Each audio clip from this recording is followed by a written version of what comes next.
Most war welcome in the class. आप सभी का स्वागत है आपके अपने YouTube channel learn with Raj. Last day हम पढ़ रहे थे पैसिव वॉइस में प्रैक्टिस सेशन कर रहे थे। आज हमारा प्रैक्टिस सेशन का सेकेंड डे है। हम इससे पहले एक प्रैक्टिस का सेशन कर चुके हैं। अगर आपने वो वीडियो मिस किया है तो आप जैसे यूट्यूब में सर्च करेंगे पैसिव वॉइस राज तो आपको तुरंत प्ले लिस्ट मिल जाएगी। तो चलिए कॉन्सेप्ट के साथ हम एक्टिव वॉइस और पैसिव वॉइस की प्रैक्टिस कर रहे हैं।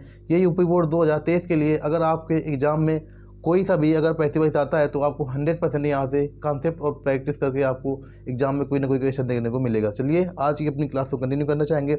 How could you help me. हमने लास्ट डे आपको पढ़ा दिया है टॉपिक मॉडल्स कैन का कुड होता है, can could may might should, ये सभी मॉडल्स होते हैं। तो मॉडल्स का modals plus be plus verb की थर्ड फॉर्म। मॉडल्स का मॉडल में ही रहता है, जैसे यहाँ पर कुड है तो कुड का कुड ही रहेगा। तो हाउ है तो हाउ को हम क्या में रखेंगे, हाउ को हाउ ही रहेगा, हाउ। अब इसके बाद यहाँ पर हमने आपको सेंटेंस में बताया था कि आपको सर्वप्रथम सेंटेंस में आपको देखना होता है ऑब्जेक्ट। तो यहाँ पर हेल्प है, हमने कहा था आपसे कि वर्ब के तुरंत बाद में क्या होता है ऑब्जेक्ट। यहाँ पर ऑब्जेक्ट क्या है मी, तो मी का सब्जेक्टिव केस क्या होगा आई। तो सभी कर्ताओं के साथ लगाएंगे could, how could, how could. अब इसके बाद मी का सब्जेक्टिव केस क्या होगा आई, तो हाउ कुड आई। और इसके बाद लगाते हैं be, how could I be. इसके बाद मेन वर्ब की थर्ड फॉर्म हेल्प्ड, इसके बाद बाई। अब यू का ऑब्जेक्टिव केस यू ही होगा। यहाँ पर यू है सब्जेक्टिव केस में, इसका ऑब्जेक्टिव केस यू का ऑब्जेक्टिव केस यू ही होगा। देखो हमारा सेंटेंस बनकर तैयार हो गया। How could I be helped by you. हमने आपको बताया था मॉडल्स का मॉडल में ही रहता है, केवल बी लगाते हैं वर्ब की थर्ड फॉर्म। अब इसके बाद देखो next sentence, do they speak English, do they speak English, do they speak English. अब हमको इसको चेंज करना है किसमें, पैसिव वॉइस में। तो सेंटेंस कौन सा है, सेंटेंस हमारा है प्रेजेंट इंडिफिनिट। तो प्रेजेंट इंडिफिनिट क्या चेंज होगा, प्रेजेंट इंडिफिनिट चेंज होता है प्रेजेंट कंटिन्यूअस में, और इसके बाद लगाते हैं वर्ब की थर्ड फॉर्म। तो यहाँ पर देखो इंग्लिश वर्ब क्या है स्पीक यस पी ई ए के, स्पीक मीन होता है बोलना। तो यहाँ पर स्पीक वर्ब के तुरंत बाद में क्या होगा ऑब्जेक्ट यहाँ पर क्या है इंग्लिश क्या है सिंगुलर एक वचन है। तो यहाँ पर इंग्लिश के साथ इज या आर, तो इंग्लिश के साथ लगाएंगे इज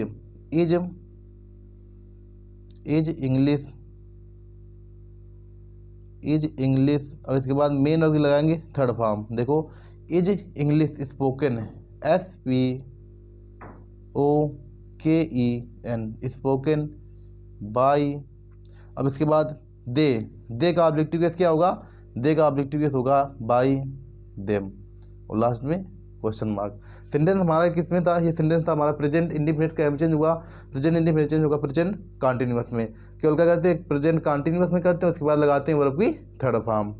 अब नेक्स्ट सेंटेंस तरफ मूव करते हैं, where did you buy it, where did you buy it. तो देखो यहाँ पर साइकिल की क्या लगी है डिड किस टेंस की होती है पास्ट इंडिफिनिट। तो पास्ट इंडिफिनिट का चेंज होगा पास्ट कंटिन्यूअस में, तो इसमें साइकिल क्या लगेगी वाज या वर्ब। अब वेयर डबल इंट्रोगेटिव वर्ड्स से स्टार्ट है हमारा एक्टिव वॉइस, तो पैसिव वॉइस भी डबल इंट्रोगेटिव वर्ड से स्टार्ट होगा। यहाँ पर हमने लिख दिया वेयर का वेयर।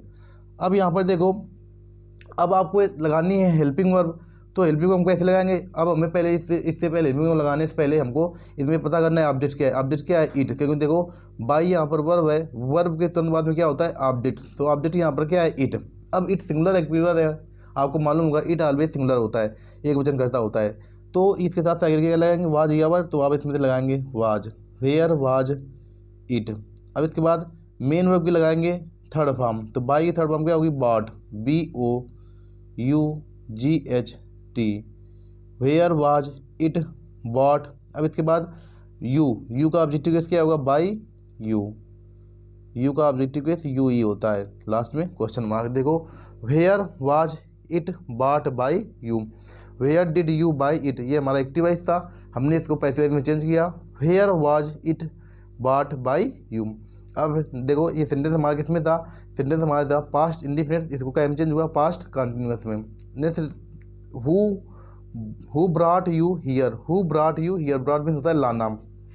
तो यहाँ पर हु का चेंज होता है, हमने लास्ट डे क्लासों में आपको बताया हु को चेंज करते हैं हुम में, हु का चेंज होता है हु चेंज होता है हुम में, तो यहाँ पर हमने लगा दिया हुम। अब आपको यहाँ पर सेंटेंस में देखना है कौन सा टेंस है, तो सेंटेंस में देखो मेन वर्ब की इसमें कौन सी सेकेंड फॉर्म लगी है, तो हमारा सेंटेंस यहाँ से सेकेंड फॉर्म लगी है, तो केवल पास्ट इंडिफिनिट टेंस में मेन वर्ब की सेकेंड फॉर्म लगती है, तो वर्ब के तुरंत बाद में क्या आएगा ऑब्जेक्ट, तो ऑब्जेक्ट क्या है यू। अब पास्ट इंडिफिनिट कौन से टेंस में चेंज होगा, तो पास्ट कंटिन्यूअस टेंस में चेंज होगा, तो पास्ट कंटिन्यूअस साइकिल क्या होती है, वाज या वर। अब यहाँ पर जब यू हमारा सब्जेक्टिव के रेट में जाएगा तो यहाँ पर साइकिल लगाएंगे वर, होम वर, अब इसके बाद यू। अब यहाँ पर ब्रॉड की थर्ड फॉर्म ब्रॉड ही होती है, तो हमने लगा दिया यहाँ पर ब्रॉड, BROUGHT, ब्रॉड। अब इसके बाद हियर का हियर ही रहेगा, हियर। अब लास्ट में यहाँ पर लगा देंगे हम बाई, बाई, ठीक। अगर आप इसको बाई को पहले लगाना चाहते हो आप यहाँ पर लगा सकते हैं by whom were you, by whom were you brought here, या फिर whom were you brought here by. आप इसको दोनों तरीके आपके पास हैं, दो तरीकों में से आप इन दोनों तरीकों में से कोई सा भी तरीका बनाकर इस सेंटेंस को बना सकते हैं। देखो सेंटेंस में क्या हुआ था, सेंटेंस केवल हमारे जो आपको पहचानना है केवल इसमें एक्टिव वॉइस में इसमें सेंटेंस कौन सा है। तो सेंटेंस हमारा इसमें देखो मेन होगी इसमें कि कौन सी सेकेंड फॉर्म लगी है, तो जैसे ही मेन होगी सेकेंड फॉर्म लगी है तो हम इसको यहाँ से समझ गए कि ये 100% ये पास्ट इंडिपेंडेंट है। तो all independent same continuous plus verb की थर्ड फॉर्म, तो इंडिपेंडेंट है कंटिन्यूअस भी चेंज होगा और वर्ब की लगाएंगे थर्ड फॉर्म। बस हमने वही काम किया है। अब इसके बाद देखो नेक्स्ट सेंटेंस की तरफ मूव करते हैं, वर्क हार्ड। अगर आपको याद होगा तो हमने आपको पढ़ाया था अभी 2-3 दिन पहले इंपरेटिव सेंटेंस के बारे में। इंपरेटिव सेंटेंस हमने बताया था कि आपको इंपरेटिव सेंटेंस कैसे पहचानना है। तो अगर सेंटेंस हमारा स्टार्ट होगा वर्ब की फर्स्ट फॉर्म से, वर्ब की फर्स्ट फॉर्म से, या फिर नेवर से, या फिर लेट से, या फिर ऑलवेज से, या फिर सेल्डम से, या फिर नेवर से हो गया, ऑलवेज से हो गया, सेल्डम से हो गया, लेट से हो गया, डोंट से हो गया, तो ये सेंटेंस हमारे होते हैं कौन से, ये सेंटेंस होते हैं इंपरेटिव सेंटेंस। तो इंपरेटिव सेंटेंस का बनाने का तरीका यही होता है कि आपको you are requested, you are suggested, you are proposed, या फिर यू आर एडवाइज्ड, इस सभी में से आपको एक लगाना है, वर्ब चेंज करनी है। इसके बाद कर्ता केवल यू आर ही लिखा जाता है सभी के साथ, ठीक। या तो इसके दो तरीके से बना सकते हैं, लेट से भी बना सकते हैं, लेकिन लेट वाले सेंटेंस में आपको याद रखना है कि लेट अगर आप लेट से कोई बनाएंगे तो उसमें ऑब्जेक्ट 100% देना हो चाहिए। लेकिन यहाँ पर देखो वर्क हार्ड, कठिन परिश्रम करो। हमने आपको बताया था कि इंपरेटिव सेंटेंस बनाने का तरीका यही होता है कि आपको सेंटेंस की सर्वप्रथम उसको ट्रांसलेट इनटू हिंदी में हम ट्रांसलेट करेंगे। इसके बाद हम उसके अर्थ को पहचानेंगे कि इसका भावार्थ कैसा निकल रहा है, उसी भाव के हिसाब से हम यहाँ पर लगाएंगे। वर्क हार्ड, कठिन परिश्रम करो, तो यहाँ पर ऐसा लग रहा है कोई सलाह दे रहा है कि कठिन परिश्रम करो। तो you are advised,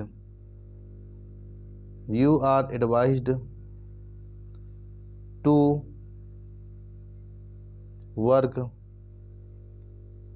hard, you are advised to work hard, last में फुल स्टॉप। देखो you are advised to work hard कठिन परिश्रम करो, वर्क हार्ड कठिन परिश्रम करो। तो इसमें नियम बस के लिए ये होता है यू आर एडवाइज्ड, या फिर यू आर सजेस्टेड, या यू आर ऑर्डर्ड, या यू आर फॉरबिडन, ठीक, इसमें चेंज करना होता है। अब इसके बाद देखो नेवर टेल अ लाई, तो इसको हम बनाएंगे यू आर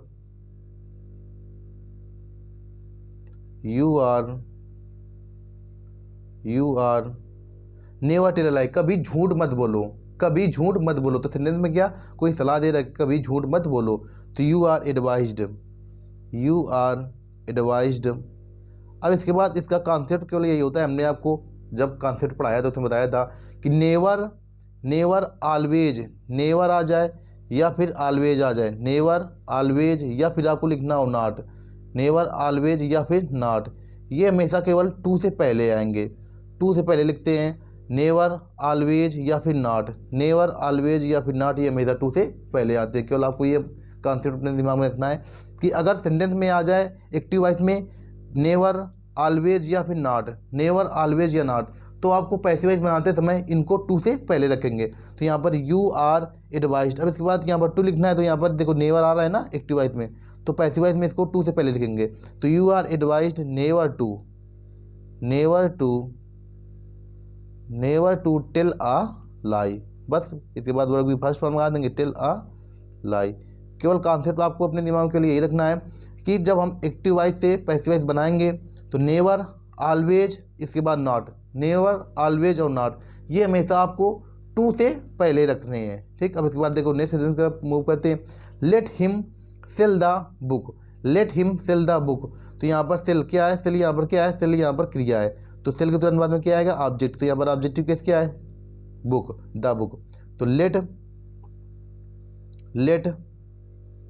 द बुक, यहाँ पर ऑब्जेक्टिव केस लिखते हैं let plus object plus be plus verb की थर्ड फॉर्म, ये इसका कॉन्सेप्ट होता है। Let the book let the book, अब इसके बाद लगाते हैं be, let the book be, let the book be. अब इसके बाद सेल, सेल की सेकेंड और थर्ड फॉर्म होती है sold, sold, let the book be sold, SOLD, sold. अब इसके बाद यहाँ पर बाई हिम, यहाँ पर ऑब्जेक्टिव केस लिखा होता है बाई हिम। ये सेंटेंस बनकर तैयार हो गया हमारा, let the book be sold by him. देखो let him sell the book, ये सेंटेंस था एक्टिव वॉइस का और इसको कन्वर्ट करना था हमको पैसिव वॉइस में। तो हमने इसको कैसे बनाया, लेट, इसका कॉन्सेप्ट नियम होता है, हमने कॉन्सेप्ट क्लास में पढ़ा दिया है आपको, let plus object plus be plus verb की third form plus by plus object, ये इसका नियम होता है। तो let the book be sold by him. अब इसके बाद नेक्स्ट सेंटेंस हम करते हैं, स्टैंड अपॉन या stand up on the table bench, stand up on the bench, bench पर खड़े हो जाओ, बेंच पर खड़े हो जाओ। आपको इसको क्या चेंज करना है, आपको इसको चेंज करना है पैसिव वॉइस में। तो देखो ये सेंटेंस हमारा वर्ब की फर्स्ट फॉर्म से प्रारंभ है, स्टैंड, स्टैंड मीन होता है खड़े होना, तो स्टैंड वर्ब की फर्स्ट फॉर्म से प्रारंभ है। तो यू आर ऑर्डर्ड, यहाँ पर देखो stand up on the bench, bench पर खड़े हो जाओ, तो इसमें ऑर्डर दिया जा रहा है। तो you are ordered,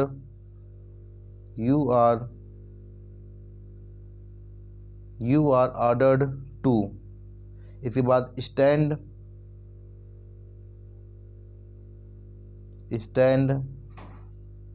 upon the bench. केवल आपको जब आपके पास इम्परेटिव सेंटेंस आएगा तो केवल आपको एक चीज़ याद रखनी है कि हम सर्वप्रथम इम्परेटिव सेंटेंस का अगर पैसिव वॉइस आपको बनाना है तो इम्परेटिव सेंटेंस जैसे ही आएगा उसको आपको ट्रांसलेट इनटू हिंदी में करना है। हिंदी में करने के बाद उसका हम भावार्थ देखेंगे, इसका क्या अर्थ निकल रहा है, उसी के हिसाब से हम यहाँ पर यू आर ऑर्डर्ड या फिर यू आर एडवाइज्ड या फिर यू आर सजेस्टेड या यू आर फॉरबिडन, ये सभी हम वर्ब उसमें लगाते हैं, ये समझ लेना। इसके बाद चलो नेक्स्ट सेंटेंस की तरफ मूव करते हैं, व्हाट डिड यू बाई। अब इसको चेंज करना है किसमें, पैसिव वॉइस में। तो आपको सेंटेंस में क्या है, देखो डिड यहाँ पर साइकिल लगी है, तो यहाँ से हम कंफर्म हो गए सेंटेंस कौन सा हमारा। सर्वप्रथम आपको जैसे ही आपके पास एक्टिव वॉइस आएगा तो आपको उसमें पहचानना ये हमारा किस टेंस का है। तो ये प्रेजेंट पास्ट इंडिफिनिट है, सॉरी पास्ट इंडिफिनिट का चेंज होगा, पास्ट इंडिफिनिट चेंज होगा पास्ट कंटिन्यूअस में और वर्ब की थर्ड फॉर्म लगाएंगे। तो देखो यहाँ पर व्हाट, अगर सेंटेंस ये डबल इंट्रोगेटिव से वर्ड से प्रारंभ है एक्टिव वॉइस, तो पैसिव वॉइस भी हमारा डबल इंट्रोगेटिव वर्ड से प्रारंभ होगा। तो व्हाट है तो व्हाट को हम लिख दिया व्हाट। अब इसके बाद अब आपको लगानी होती है यहाँ पर साइक्रिया, ठीक, इसके बाद साइक्रिया। तो साइक्रिया हम लगाएंगे यहाँ पर ऑब्जेक्ट को जब सब्जेक्ट बनाएंगे तो उसी सब्जेक्ट के हिसाब से हम यहाँ पर साइक्रिया लगाएंगे। तो डिड यू बाई, तो यहाँ पर यू क्या, यहाँ पर बाई क्या है, बाई यहाँ पर वर्ब है, तो वर्ब के तुरंत बाद में क्या आता है ऑब्जेक्ट। लेकिन अब इस सेंटेंस में ये आपके लिए सेंटेंस इंपॉर्टेंट है क्योंकि इस टाइप के सेंटेंस 100% पूछे जाते हैं, क्योंकि यहाँ पर ऑब्जेक्ट नहीं दिया होता है तो यहाँ पर कंफ्यूज होते हैं। तो यहाँ पर देखो यहाँ पर ऑब्जेक्ट नहीं दिया गया है। अब अगर ऑब्जेक्ट नहीं दिया गया है तो हमने आपको बताया था कॉन्सेप्ट क्लास में, जो डबल इंट्रोगेटिव वर्ड्स होता है, जो डबल इंट्रोगेटिव वर्ड्स होता है वही यहाँ पर एज ए ऑब्जेक्ट के रूप में क्या करता है, तो वही बन जाता है यहाँ पर सब्जेक्ट। ये डबल इंट्रोगेटिव वर्ड्स क्या है, व्हाट, तो यहाँ पर व्हाट ही हमारा बन जाएगा, इसमें सब्जेक्ट का कार्य करेगा। ये होगा हमेशा सिंगुलर, ऑलवेज सिंगुलर, हमेशा ये चाहे जिस टेंस में होगा हमेशा एक वचन की सहायक्रिया लेगा व्हाट। तो यहाँ पर व्हाट के साथ सहायक्रिया, अब देखो टेंस में जाओ तुरंत, तो टेंस हमारा यहाँ पर कौन सा होगा, पास्ट कंटिन्यूअस। तो पास्ट कंटिन्यूअस में एक वचन सहायक्रिया होती है वाज, तो व्हाट वाज। अब लगाएंगे यहाँ पर मेन वर्ब की कौन सी, थर्ड फॉर्म, तो व्हाट वाज बाई की थर्ड फॉर्म क्या होगी, बाट, व्हाट वाज बाट, बाट। इसके बाद बाई, अब इसके बाद यू का ऑब्जेक्टिव केस क्या होगा, यू का ऑब्जेक्टिव केस यू ही होता है, तो बाई यू, और लास्ट में हमने लगा दिया यहाँ पर क्वेश्चन मार्क। अब इसके बाद देखो हमने कैसे बनाया, व्हाट डिड यू बाई। हमने आपको बताया है कि केवल नियम यही होता है कि अगर डबल इंट्रोगेटिव वर्ड्स का सेंटेंस है, यहाँ पर ऑब्जेक्ट नहीं दिया गया है, ऑब्जेक्ट आपके पास नहीं है, तो इसमें जो डबल इंट्रोगेटिव वर्ड्स होता है, चाहे जो वर्ड्स हो, चाहे व्हाट हो, चाहे भाई हो, जो भी डबल इंट्रोगेटिव वर्ड्स होता है वही इसमें एज ए ऑब्जेक्ट रूप में क्या करेगा और वही बन जाएगा इसमें सब्जेक्ट। ये होगा हमेशा सिंगुलर, चाहे जिस टेंस में, यहाँ पर देखो प्रेजेंट इंडिफिनिट, पास्ट इंडिफिनिट में है, यहाँ पर यहीं पर हो सकता है प्रेजेंट इंडिफिनिट में, तो चाहे जिस टेंस में हो ये ऑलवेज सिंगुलर का कार्य करेगा। अब देखो does he know you, does he know you, तो डू डज क्रिया है तो प्रेजेंट इंडिफिनिट है, तो ऑल इंडिफिनिट सेम कंटिन्यूअस, तो प्रेजेंट इंडिफिनिट है का चेंज होगा पास्ट, सॉरी प्रेजेंट इंडिफिनिट है तो चेंज होगा प्रेजेंट कंटिन्यूअस में। तो प्रेजेंट कंटिन्यूअस साइकिल की क्या होगी, इज एम आर। अब यहाँ पर देखो एक्टिव वाइज प्रारंभ है हेल्पिंग वर्ब से, तो पैसिव वाइज भी प्रारंभ होगा हेल्पिंग वर्ब से। तो आपको तुरंत पकड़नी है क्या, सेंटेंस में वर्ब देखनी। वर्ब क्या है, नो। नो मीन्स होता है जानना। तो वर्ब के तुरंत बाद में क्या आता है, ऑब्जेक्ट। तो यहाँ पर वर्ब के तुरंत बाद में आएगा ऑब्जेक्ट। तो वर्ब यहाँ पर नो के तुरंत बाद में ऑब्जेक्ट क्या है, यू। अब यू करता बहुवचन है, अब यू करता बहुवचन है, तो यहाँ पर साइकिल क्या लगानी है, क्या में चेंज होगा, प्रेजेंट कंटिन्यूअस में। तो बहुवचन साइकिल क्या होती है, आर। तो यहाँ पर हमने लगा दिया are, are you, are you. अब इसके बाद नो की थर्ड फॉर्म क्या होती है, know knew known, known, are you known. अब इसके बाद नोन बाई, अब ही का ऑब्जेक्टिव क्या होगा, हिम। अब आपने अगर ये सेंटेंस बना दिया तो इसका मतलब आपने अभी तक लास्ट डे वाली क्लास देखी नहीं है। हमने आपको कई बार समझाया है, करीब 2 से 3 बार, कि आपको फिक्स प्रीपोजिशन हमने जो 16वें या 17वें नंबर क्लास में हमने आपको बताया था कि नोन के साथ आता है टू, नोन के साथ बाय नहीं लिखते, बाय नहीं लिखते। ये सेंटेंस आपके लिए समझ लेना मोस्ट इंपॉर्टेंट है और मोस्ट रिपीटेड क्वेश्चन है।